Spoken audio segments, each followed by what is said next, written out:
বাংলাদেশে যে গণহত্যা সংঘটিত হয়েছে সে গণহত্যার বিচার বর্তমানে সব থেকে কাঙ্ক্ষিত বিষয়।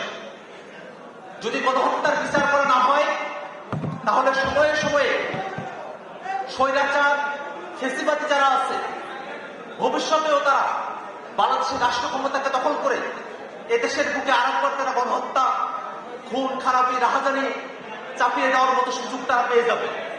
অর্থাৎ বাংলাদেশকে যদি নিরাপদ করতে হয় তাহলে অবশ্যই 24-এর আন্দোলনে যারা গণহত্যা চালিয়েছে সে আওয়ামী লীগ এবং তাদের দোষক ব্যক্তি হিসেবে এবং দল হিসেবে তাদের বিচার নিশ্চিত করতে হবে।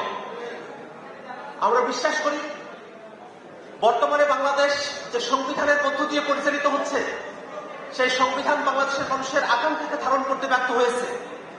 এদেশের মানুষের অর্থনৈতিক অধিকারের স্বীকৃতি এই সংবিধান দিতে ব্যর্থ হয়েছে। এই সংবিধানের 1/3 পরবর্তী কোন সংসদে সে সংশোধন করতে পারবে না এমন কোন বিধান এই সংবিধানে যুক্ত করা হয়েছে। এই সংবিধানে রাষ্ট্রের যে 3টি অর্গান রয়েছে এই 3টি অঙ্গের মধ্যে ক্ষমতার ভারসাম্য নিশ্চিত করা হয়নি। প্রধানমন্ত্রীকে এমন ভাবে ক্ষমতায়ন করা হয়েছে যার ভিতর দিয়ে সাংবিধানিক প্রক্রিয়াতে একজন প্রধানমন্ত্রী এই দেশে স্বৈরাচারী হয়ে ওঠার সুযোগটা পায়।